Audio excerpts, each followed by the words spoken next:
The nightmare of his art, the horrific power of the imagination in The Troubles of Dr. Thoss and Gas Station Carnivals by W. Silverwood. Reader's note: all footnotes are read at the end of the essay. The horrific power of the imagination is a central and recurrent theme within Thomas Ligotti's body of work.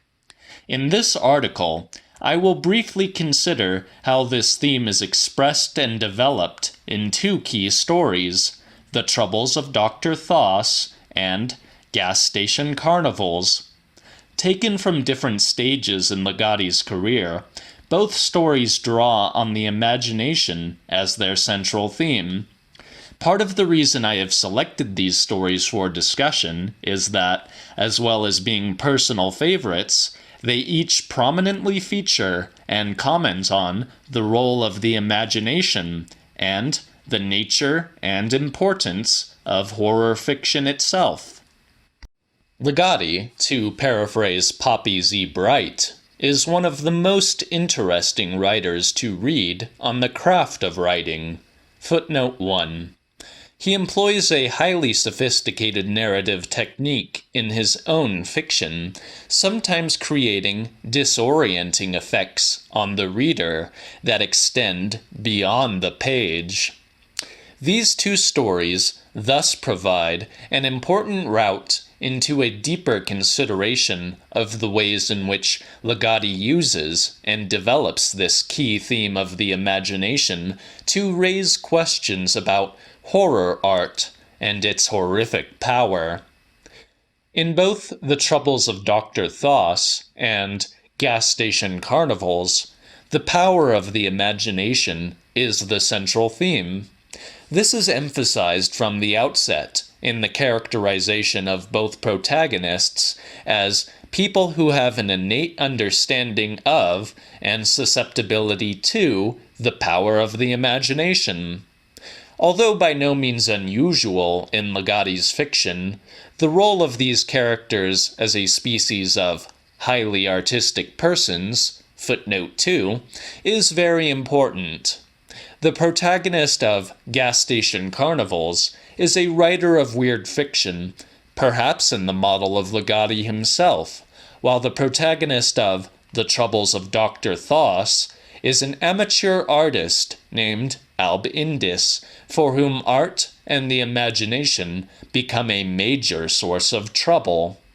Despite Alb Indis's limited talent, he is repeatedly referred to as the artist, and this designation humorously draws attention to the importance of this role. Indis's artistic work is presented as particularly inartistic. It is devoid of originality or creativity. Therefore, the importance of Alb Indis's artworks to our understanding of the character's imagination makes it worthwhile to first consider his artworks and how these are described. At the beginning of the story, we are told that Alb Indis lacks imagination. He is almost a white, blank sheet of paper, waiting to be inscribed. His art has only two forms, which, between them, told of the nature and limits of Alb Indis's pictorial talents. Footnote 3. Most his drawings are starkly realistic. He draws various views of his bedroom, often in the same plain style, footnote 4, and paying close attention to the details of his blemished and pocked reality, footnote 5. He then signs them very neatly in the lower right-hand corner, footnote 6, and puts them away in portfolios. This illustrates a strange combination of determined authorship with a sterile absence of use or purpose, creating the impression of an imagination that is both dry and futile. Indeed, we are told that whenever Indis tried to form a picture of something, anything in his mind, all he saw was a blank. Footnote 7.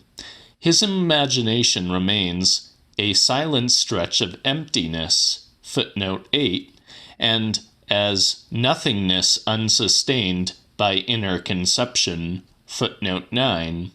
In these realist works, Alb Indus's artworks are scrupulously true to life and show no imagination at all. The other type of art that Alb Indus practices is very different.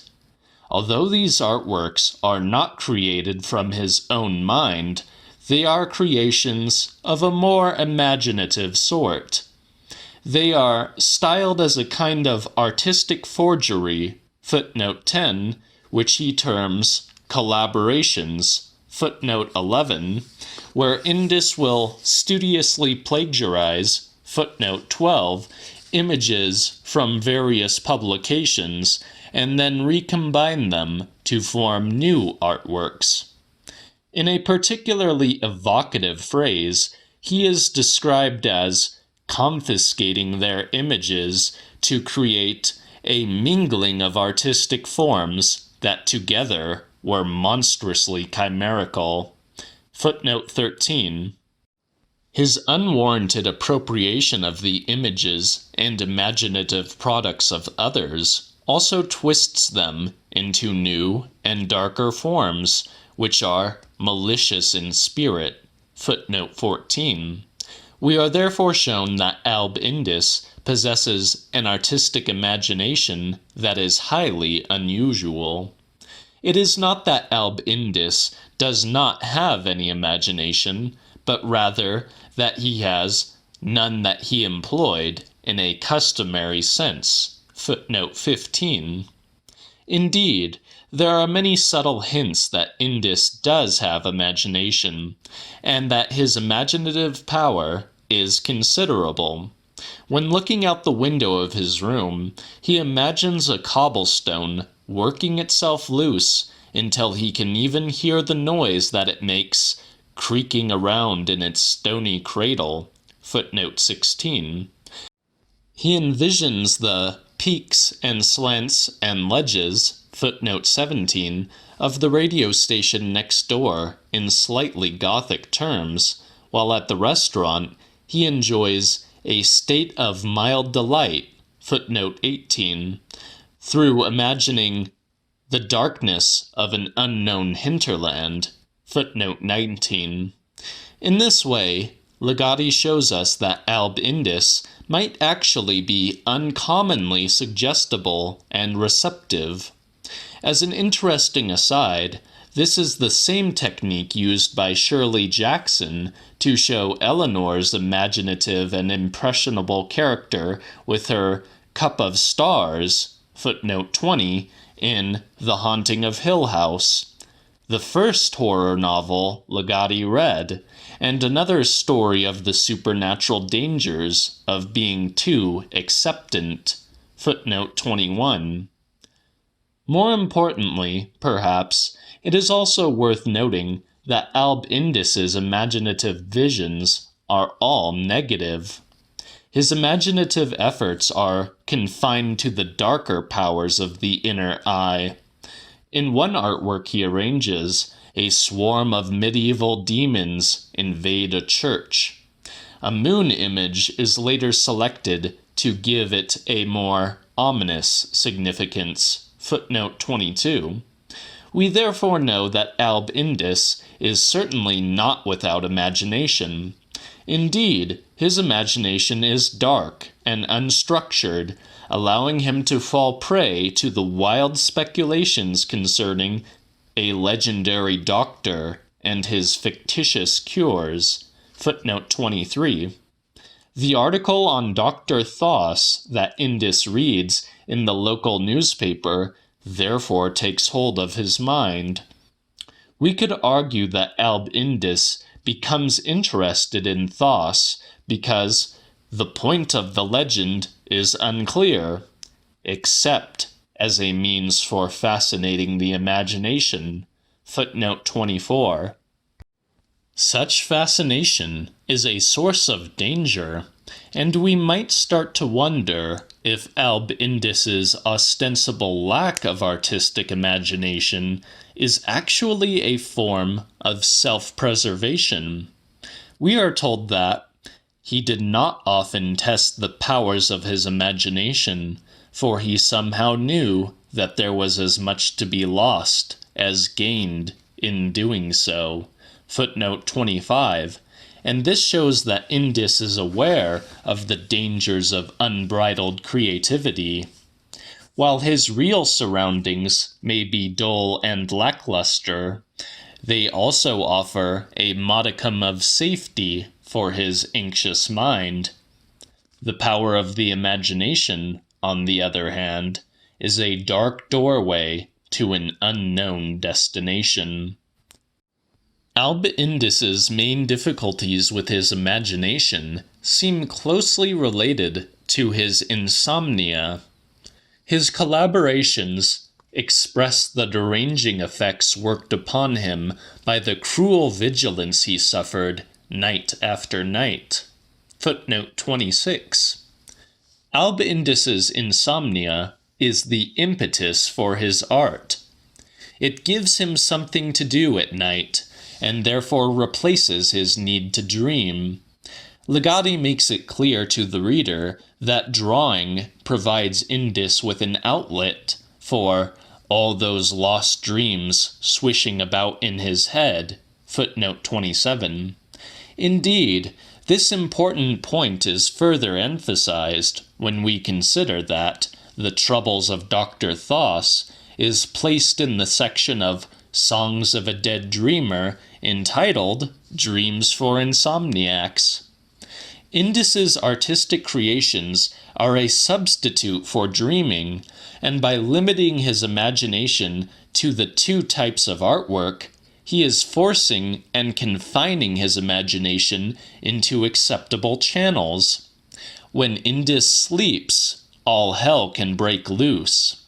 As he falls asleep in the church, he allows his troubles to enter through the window of his imagination.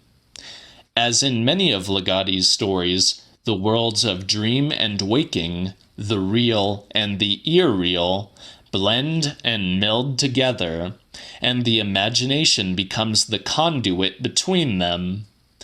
Alb Indus's sleeplessness therefore provides a window to allow Thoss access. Art becomes the conduit to the imaginative world of dreams, but these turn from good dreams into bad, or from bad dreams into the wholly abysmal. Footnote 28. Dreams are a common trope of horror and Gothic fiction. It may be fanciful, but I can read some resemblance between Alb Indus's dream of a voice from the pulpit and Lockwood's first dream in Wuthering Heights. In both texts, windows form an entry place for the supernatural. This may be a mere coincidence, but the fact that such parallels seem meaningful also shows the ongoing relationship between different Gothic and horror texts. Horror is, after all, a self-referential genre that draws its power from accumulated associations. It may not, therefore, be too much of a departure to read in The Troubles of Dr. Thoss a message about the power of the imagination and the creation and role of horror fiction itself. We might argue that writing horror fiction is an assembling of tropes, conventional elements, allusions, and references into a larger whole. This is, in a sense, what Alb Indus is doing in his collaborations. We know that these pictures have a horrific component, and that his picture of the church in the Arctic wilderness is typical of his compositions. These works are described, rather beautifully, as nightmarish anatomies. Footnote 29. Ligotti has said that the inspiration for Alb Indus's pictures was the artwork of Harry O. Morris, illustrator of the first edition of Songs of a Dead Dreamer, footnote 30. I also wonder if he might have had something like Max Ernst's Une Semaine de Bonté in mind. There is a certain Frankensteinian sense of these cut-and-paste images being their own kind of monstrosities. Formed from selected and recombined tropes, they are much like the horror genre itself. Perhaps in the Troubles of Dr. Thoss, the art of Alb Indis becomes Ligotti's metaphor for horror fiction, since, as S.D. Joshi has observed, many of his stories are just as much about the writing of horror tales as they are horror tales. Footnote 31. It is therefore important to note that Ligotti is not presenting the imagination as a source of freedom and escapism, but as something much darker and more sinister. In a fascinating interview with Nadal Ayad of Fantastic Metropolis, Ligotti gives us valuable insight into the troubles of Dr. Thoss and the pursuit of horror art. I also wanted the main character to be pursuing a form of horror art, a pursuit that is the path to his undoing. I've never really had any faith in the imagination or creativity as a means of purging oneself of demons, but more as a degenerate pastime. I'm definitely not a believer in art as a curative catharsis. Footnote 32. The horrible power of the imagination also proves to be the undoing of the unnamed protagonist of Gas Station Carnivals. The fact that this protagonist is a writer of Tales of Extraordinary Doom, footnote 33, is therefore highly significant. The fictionality of the Gas Station Carnivals is important and proves to be a central part of the plot. Indeed, the importance of fiction and fictionality is an important theme of Gas Station Carnivals. As Quisser tells the narrator about his experience of Gas Station Carnivals, we are frequently reminded that this is a story being told to the narrator. The narrator and Quisser are not friends, and the animosity and distrust between the characters helps to signal unreliability and encourages the reader to treat them both critically.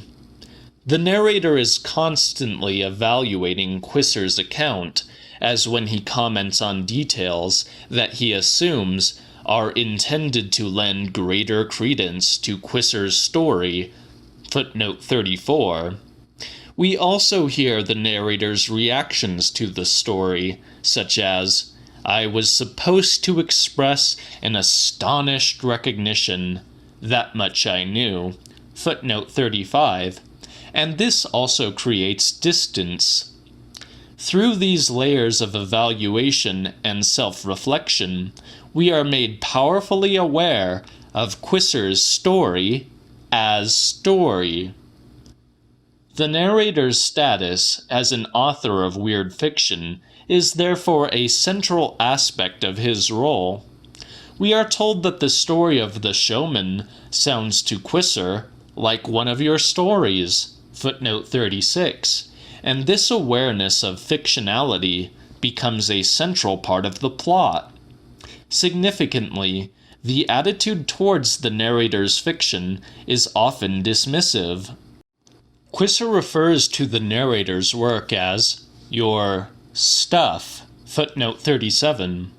As well as being very funny, this also forces the reader to observe the same critical distance. The engaging banter between the characters carries the reader seamlessly into the story itself, complete with the narrator's critical comments. Phrases like, At this point in the story, Quisser became anxious to explain, footnote 38. Quisser remarked, footnote 39. Quisser described, footnote 40. Or even, Quisser said, footnote 41. All remind us of the presence of the narrator, without becoming too obtrusive. One of the most interesting of these phrases is Quisser imagined out loud, footnote 42.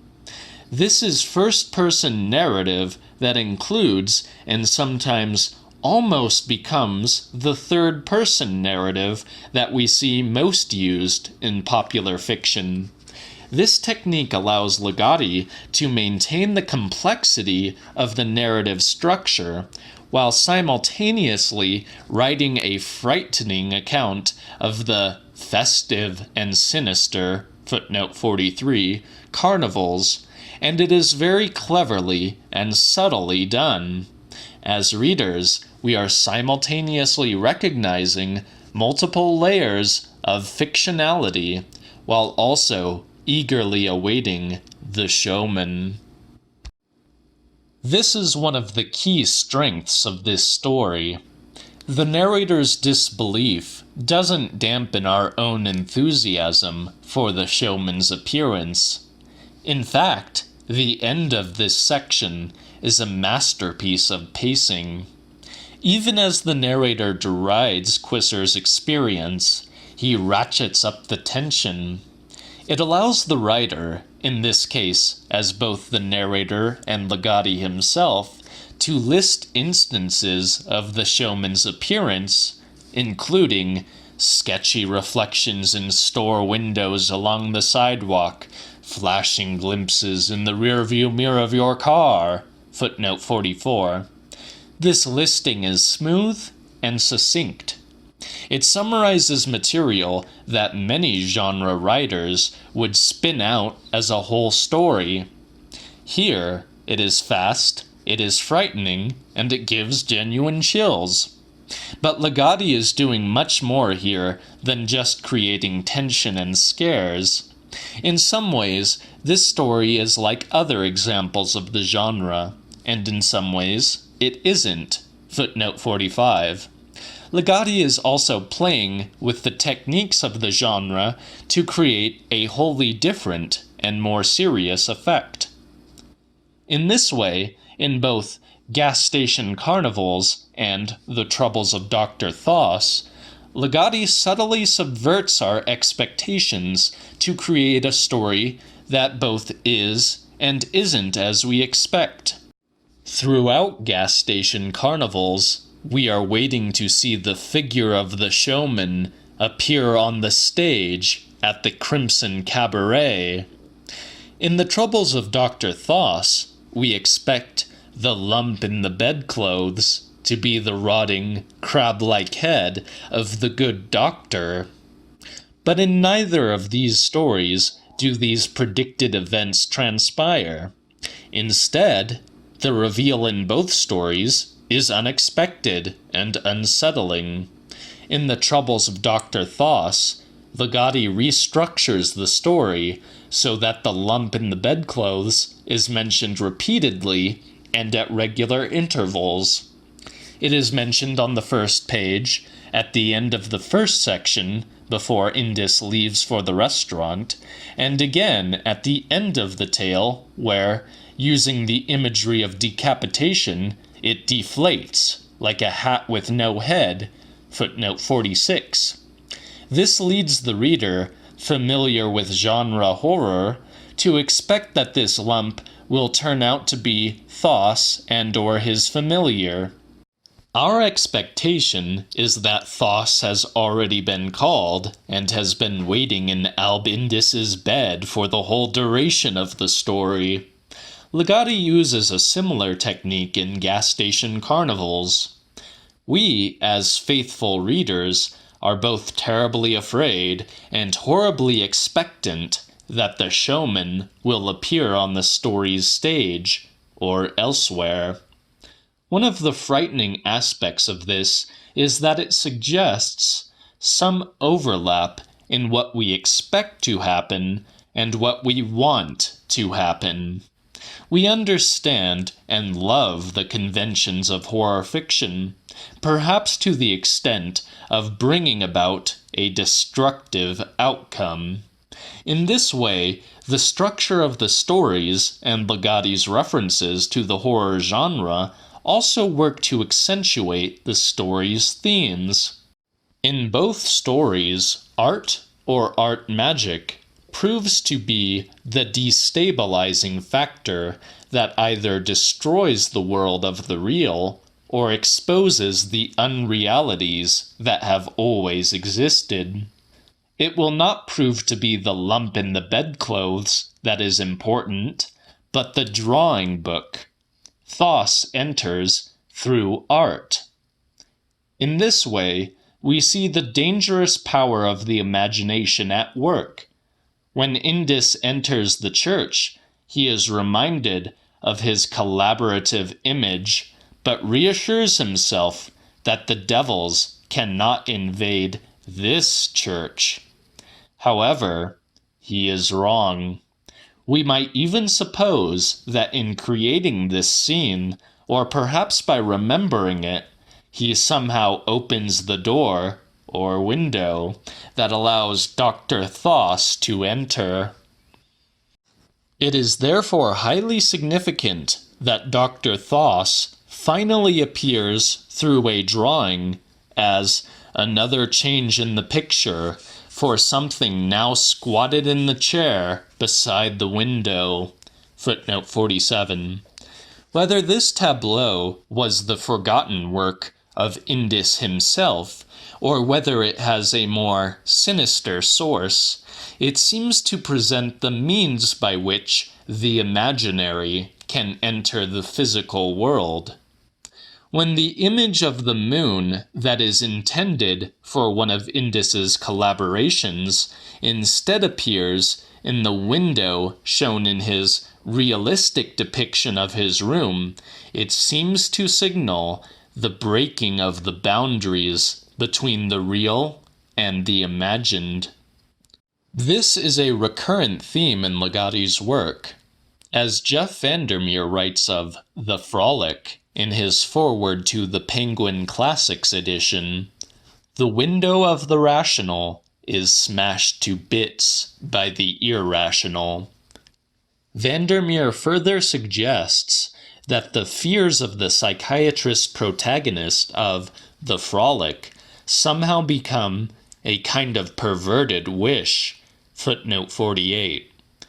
We could argue that a similar fate occurs to Alp Indis, whose dream of an end to his troubles comes true, but in a sinister form that is both far worse than he expected and precisely as he imagined. Matt Carden has persuasively argued that, as these two artistic worlds collide, some sort of delicate balance that he had achieved has been lost, and now the horror that he has been hiding from himself, within himself, has come to the fore and become his most immediate reality. Footnote 49. There is a deep significance in Alp Indis's desire for a doctor who would really hear you. Footnote 50. As well as being an apt comment on the failures of medical psychology, this also suggests that Indis's secret desire is the desire for annihilation. As Carden has observed, his healing is actually the ultimate destruction, the ultimate disease, as is so often the case within the Ligattian fictional universe. Footnote 51. The role of our desires, and more particularly the desire for annihilation, is therefore the secret and dangerous power of the imagination. The origin of Thos and the cause of his appearance in the seaside town is left tantalizingly unresolved in the story.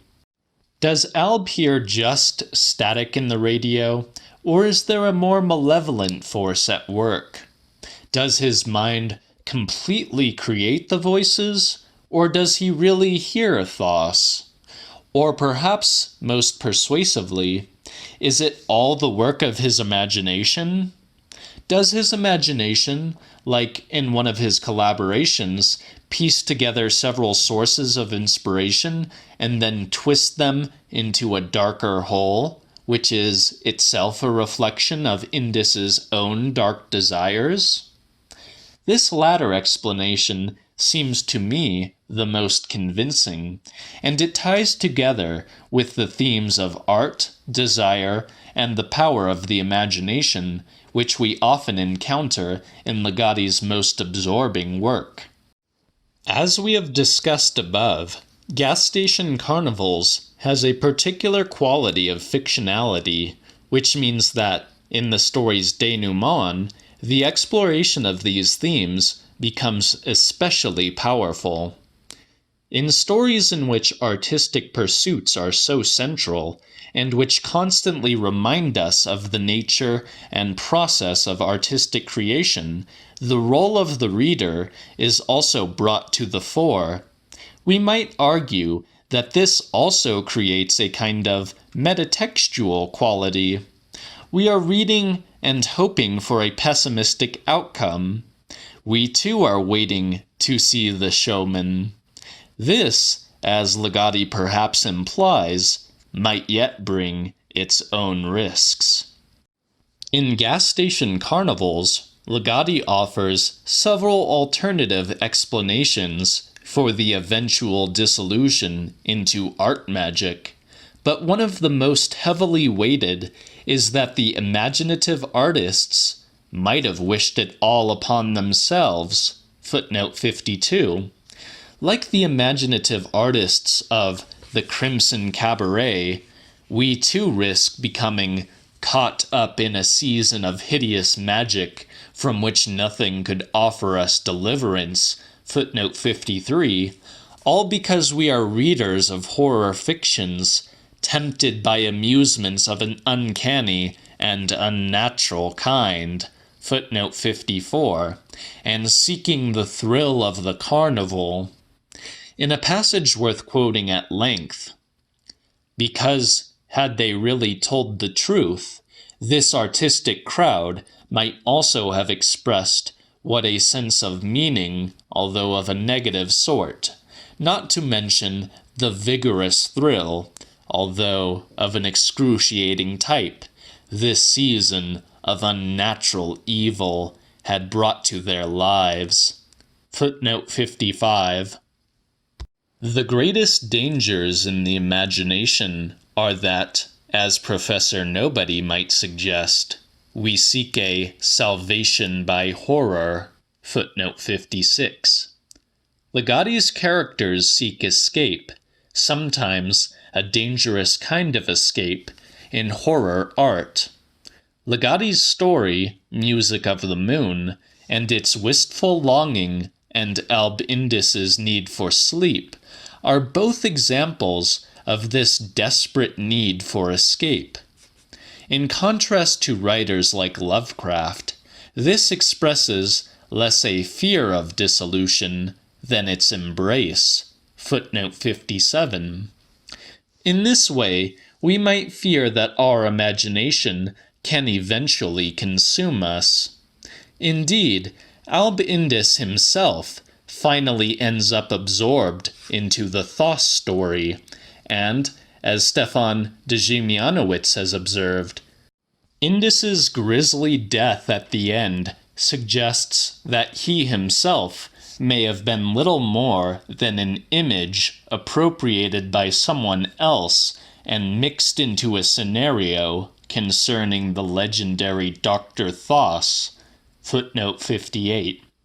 Therefore, one possible reading of these stories is perhaps to view them as a warning of the dark power of the imagination, as we readers are pulled, willingly enough, into the world of the strange.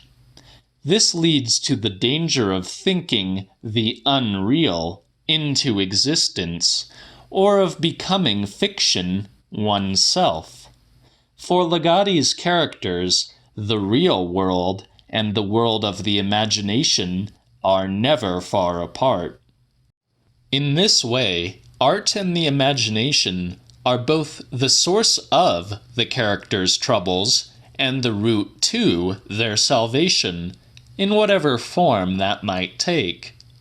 As in other stories, particularly Teatro Grotesco, we have the sense that, without art, something important and profound is lost. The less imaginative world is, perhaps, the safer, but much is lost through the lack of imagination. In Legati's own words, "Yet, while horror stories can have such a dispiriting message, they are themselves both an engagement with and an escape from the worst aspects of our lives. As I say in one of my early interviews, they provide a confrontational escapism." Footnote 59. As Legati has also said, as quoted earlier, there probably is something degenerate in our craving for these dark delicacies, and no curative catharsis in any usual sense. Yet, despite our better judgment, we still crave and hunger for horror. There is great creative promise in these acts of dark imagination. Legati creates for us this promise, and for that he deserves our most profound gratitude. It is in this light that we might make a final observation and consider the role of the author. The narrator of Gas Station Carnivals is an author of weird fiction, and the reader is intended to notice the relationship between the narrator and Legati himself.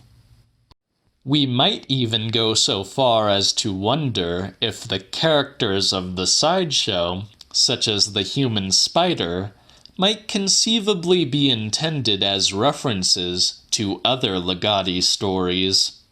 Furthermore, Legati has said that the name Thos is derived from his own name, and the good doctor could perhaps also be read as a deformed substitute for the author.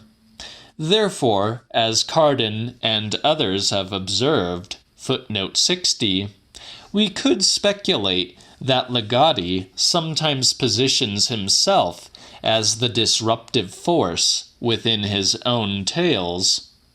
This has a metatextual function. Do we as readers also crave disruption? And is this part of the appeal of horror fiction?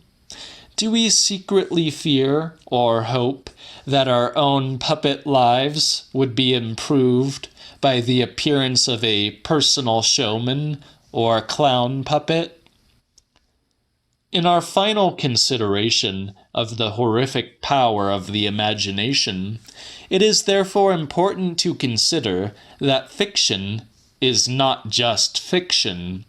It also influences our thoughts and actions in the, as we imagine it, real world. In Legati's universe, we are frequently reminded that fiction, reality, and imagination are not the discrete categories that we may like to pretend. Legati's writing has an unusual power, and his philosophical views offer a radical but compelling revisioning of modern life.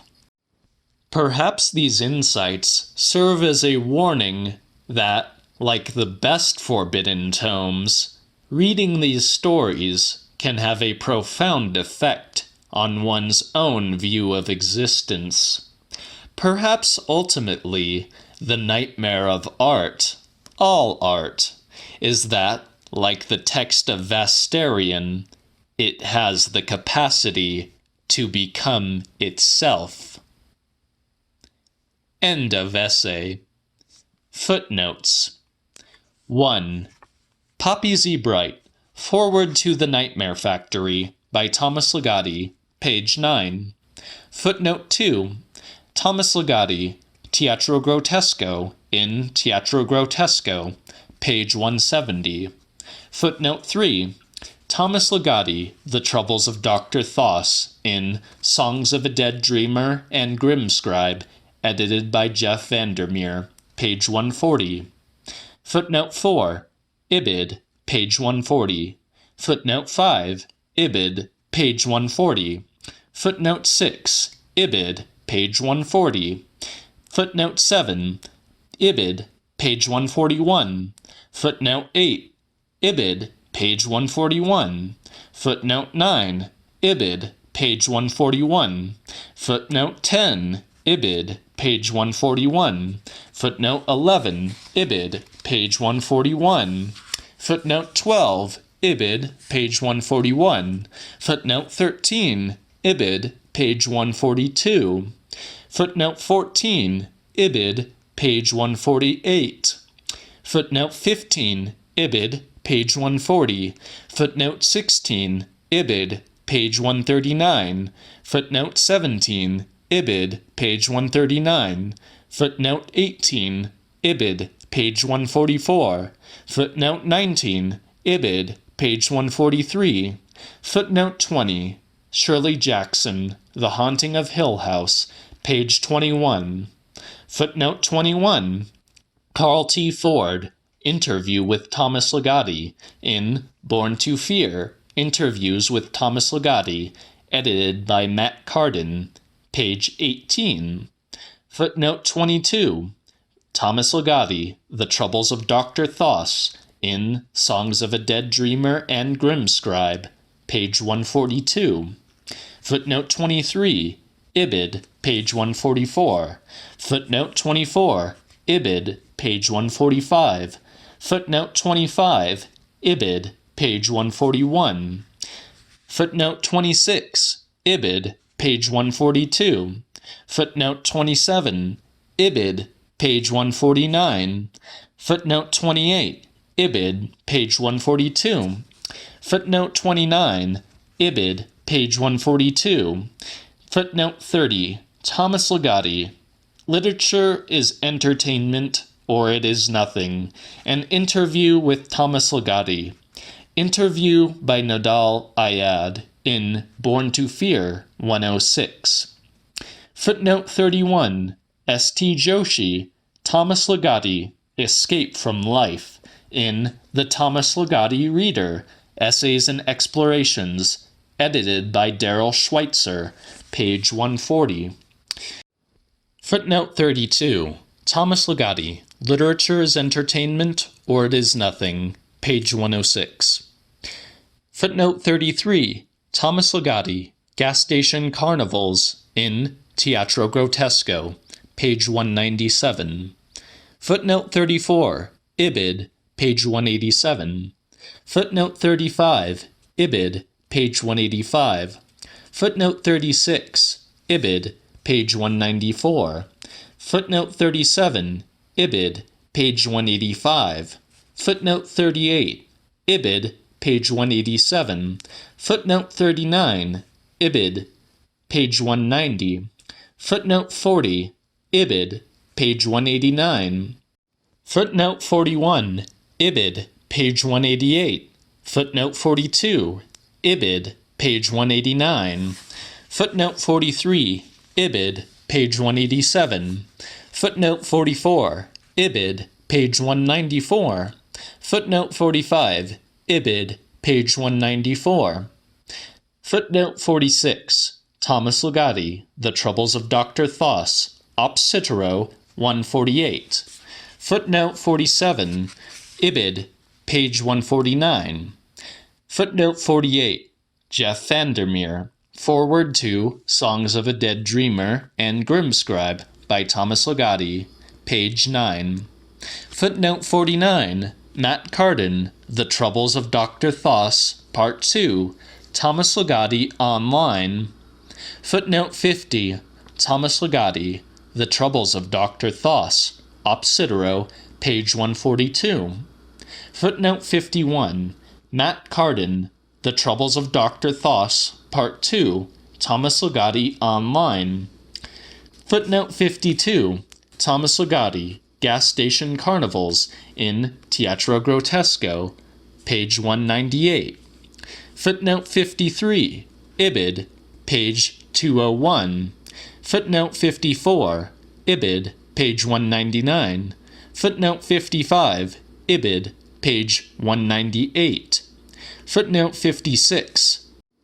Thomas Ligotti, Professor Nobody's Little Lectures on Supernatural Horror in Songs of a Dead Dreamer and Grimscribe, Opsidero, page 188. Footnote 57. S.T. Joshi, Thomas Ligotti, Escape from Life in The Thomas Ligotti Reader, page 135 and pages 142-3. Footnote 58. Stefan Dejimianowicz, Nothing is What It Seems to Be, Thomas Ligotti's Assault on Certainty in The Thomas Ligotti Reader, page 44. Footnote 59. Slavomir Valhorsky, An Interview with Thomas Ligotti in Born to Fear, page 233. And lastly, footnote 60. The Troubles of Dr. Thoss at Thomas Ligotti Online. Thanks for listening.